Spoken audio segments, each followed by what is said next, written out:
আসসালামু আলাইকুম। ওয়ালাইকুম আসসালাম। আচ্ছা, আজকে আমরা একসাথে এসেছি একটা গুরুত্বপূর্ণ বিষয়ে আলোচনা করব। তো আমি বরাবরের মতো তোমাদের দৃষ্টিভঙ্গি বোঝার চেষ্টা করব, তোমাদের মন মানসিকতা, তোমাদের ম্যাচুরিটি এই বিষয়ে তোমরা কি ভাবছো, এই জিনিসগুলো আমার সবসময় জানতে ইচ্ছে করে এবং একই সাথে আমার ইচ্ছা করে যে আমারও কিছু শিখতে ইচ্ছা করে তোমাদের বিভিন্ন বক্তব্য থেকে। ঠিক আছে রামিসা, কিছু বলার জন্য আঙ্গুল তুলছিলে? কিছু যে বিষয়ে আজকে আমি আলোচনা করতে চাচ্ছি, আমাদের বাংলাদেশে এটা অনেক বছর ধরে চলছে আর অনেক জনপ্রিয় হয়ে গেছে বলেই তো বাংলাদেশে অনেক বছর ধরে জিনিসটা চলছে। যদিও হ্যাঁ বলো। Can I guess something? What? মানে এইটা নিয়ে কোনটা নিয়ে? ওই যে মানে তুমি যেটা বললা খুবই জনপ্রিয় হয়ে গেছে। আচ্ছা, তুমি কি গেস করছো? ফুটবল, ক্রিকেট সব খেলা না, নিয়ে। ওগুলো নিয়ে নয়। এটা তো আরও বহু বছর ধরে চলছে। আমি যে বিষয়ে আলোচনা করব সেটা বাংলাদেশে কয়েক বছর ধরে খুব চলছে। ঠিক আছে, এটাকে বলে প্রধানত, সংক্ষেপে বললে এভাবে বলে, বাই দ্য ওয়ে এই প্রোগ্রাম ওয়েস্টার্ন কান্ট্রিতে বা আরও অন্যান্য দেশে আরও আগে থেকেই এটা চালু আছে। ওকে, মুসলিম কান্ট্রিগুলোতে বহু আগে থেকে এগুলো চালু ছিল না, কিন্তু ধীরে ধীরে অনেক মুসলিম কান্ট্রিতেও এগুলি প্র্যাকটিস শুরু হয়ে গেছে। হ্যাঁ, তো সেটা হচ্ছে সুন্দরী প্রতিযোগিতা। ঠিক আছে, বিউটি কম্পিটিশন, বিউটি কন্টেস্ট, এরকম নামে প্রতিযোগিতাগুলি হয়। বাংলাদেশেও কিন্তু এটা হচ্ছে, আমার মনে হয় তোমরাও খেয়াল করেছো, পত্রপত্রিকা এটার বিজ্ঞাপন হয় অনেক সময়।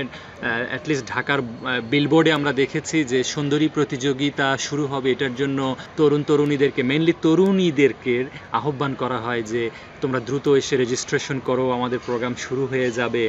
তো এই সুন্দরী প্রতিযোগিতা নিয়ে তোমাদের কি চিন্তা ভাবনা আমি একটু জানার চেষ্টা করব।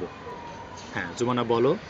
আপু, এক কথা মানে সৌন্দর্য কিন্তু কোনো কিছু না, মানে একটু জোরে, সৌন্দর্য কোনো কিছু খারাপ কিছু না। একটু জোরে বলতে হবে। হ্যাঁ, মানে ওরা যেটাকে সুন্দর ভাবে, হুম, বাট পুরা কেমন ড্রেস পরে থাকে, রং টং মেখে পুরো মুখ পুরো কালার দিয়ে হুম, ভর্তি হয়ে থাকে, হুম, হুম, কেমন ড্রেস পরে থাকে। হুম, হুম, আর হচ্ছে এইভাবে ওরা যায়, কিন্তু আল্লাহ যে আমাদের একটা সৌন্দর্য দিছে, হুম, হুম, এই যে নর্মাল একটা ফেজই দিছে, হুম, হুম, এটা যে কত সুন্দর ওই জিনিসটার থেকে তা তো বোঝা যায়। হুম, হুম, সুন্দর তো প্রতিযোগিতা করে কোনো লাভ নেই, ঠিক আছে? হুম, হুম, যখন আরো এই জিনিসটা যখন হয়, যার এরকম ইচ্ছা করার, কিন্তু তার সে মনে করে যে আমার তার এমন কিছু বাড়তি আছে, ধরো যে কোনো কিছু, আচ্ছা, ধরো সে ভাবে যে আমি শ্যামলা কেন, আমি ফর্সা না কেন, আচ্ছা, আমি সুন্দর প্রতিযোগী কেন, এই জন্য আমি সুযোগ নিতে পারলাম না। হুম, হুম, সেটা গিয়ে ওরা আল্লাহর প্রতি তখনও তারা অসন্তুষ্ট হুম, হয়, হুম, কারণ আল্লাহকে কালো বানাইছে। আচ্ছা, নিশ্চয়ই অন্য জিনিসের সৌন্দর্য কিন্তু হুম, হুম, সুন্দরী প্রতিযোগিতা হুম, আর সুন্দর আমাদের বাইরে ফেজে হয়ে লাভ নাই। আচ্ছা, সুন্দর হইতে হবে আমাদের মনকে, এগুলো ঢাকতে হবে, এগুলো পেট বের করেও করে। হুম, রাইট। মানে তারা শরীরকে তারা আসলে যত খোলার চেষ্টা করে ততই খোলে, তাই না, উন্মুক্ত করে। এবং এটা সুন্দরী প্রতিযোগিতার একটা অন্যতম বৈশিষ্ট্য। এটা হলো মানে সুন্দরী প্রতিযোগিতার অন্যতম বৈশিষ্ট্য, হ্যাঁ, কিন্তু মুসলিমের অন্যতম খারাপ জিনিস। তো এই যে তরুণীরা এই প্রোগ্রামে অংশগ্রহণ করছে, কেন করে তোমার কি মনে হয়, তারা কেন করে? মানে তারা কি বোঝে না এখানে গিয়ে আমাকে কি করতে হবে না? ওরা কিন্তু জানে যে what I will have to do here, what kind of dresses I will have to put on, but তারা কেন করছে? কারণ হচ্ছে মানে আমাদের মানে আমরা যেটা মানে টোটালি দেখা গেছে যে কাউকে যদি কোনো কিছু শেখাতে হয় হুম, হুম, তাহলে ছোট বয়স থেকে শেখানো উচিত। ওকে, But when someone is in that level, hmm, hmm, that is becoming so much tough. Hmm, hmm, I mean you are saying that when somebody is already grown up, Yes. Okay. Like teenager. okay, teenager or even grown up, Even more grown grown up. up, That if we want to put them in that time, so what type of? But that is not. That is so much tough.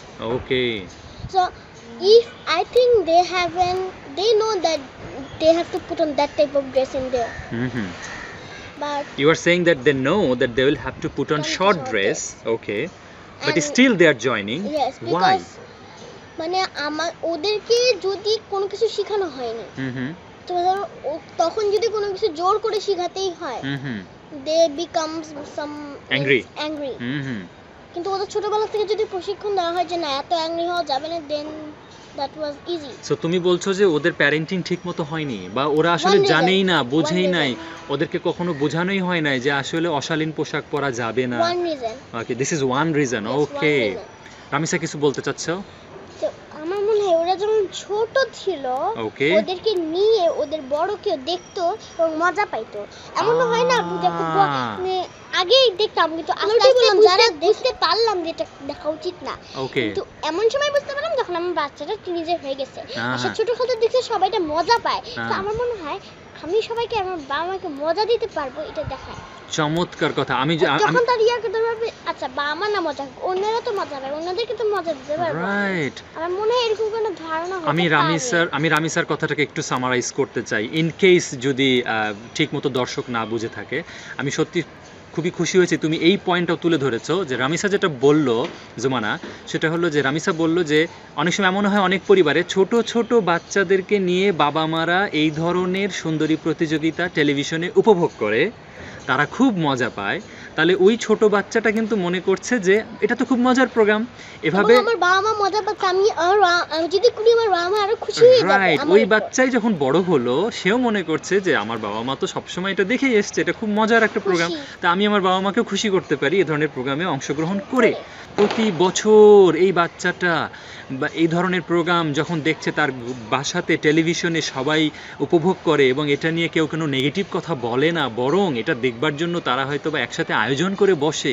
So এটা কিন্তু ওই ঘরের ছেলেটা বা মেয়েটা কিন্তু একটা support পেয়েই গেল।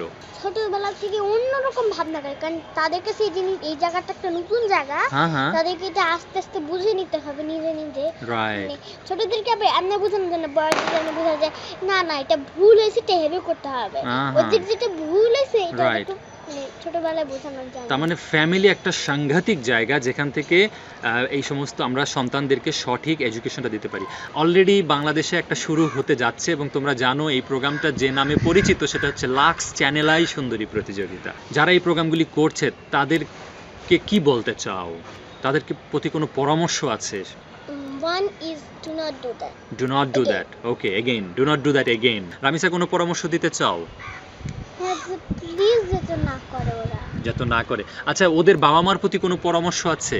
অলরেডি তোমরা দিয়েছো, যারা এগুলো করে আর কি, যারা অংশগ্রহণ অংশগ্রহণ করে তাদের বাবা মা, রাইট? যে মানে, যদি বাচ্চা ছোট হয়ে থাকে হুম। ছোটবেলা থেকে বোঝানো যেগুলো ভালো না, ওকে, আর বয়স মানে মোস্ট চেষ্টা করা ওকে, সবচেয়ে মানে যেটা সবচেয়ে ভালো করে করা যায়, ওকে, তাকে না রাগায় যেভাবে করা যায় আচ্ছা ঠিক আছে, সেভাবে। Okay fine. আর তোমাদেরকে না অনেক চিৎকার করে যে হুম, এই করতে হবে না ওই করতে হবে না, আস্তে বুঝাইতে হবে। ঠিক আছে। তোমাদেরকে অনেক ধন্যবাদ আম্মু। কোরআনেও আল্লাহ বলেছেন যে তোমরা নিজেরা বাঁচো এবং পরিবারকে বাঁচাও। তো আল্লাহ আমাদের সবাইকে তৌফিক দিক যেন এই ধরনের অশালীন প্রোগ্রাম থেকে আমরা নিজেদেরকে এবং আমাদের পরিবারের সকলকে রক্ষা করতে পারি এবং আমরা যেন বাড়িতেও এই ধরনের প্রোগ্রাম এনজয় না করি।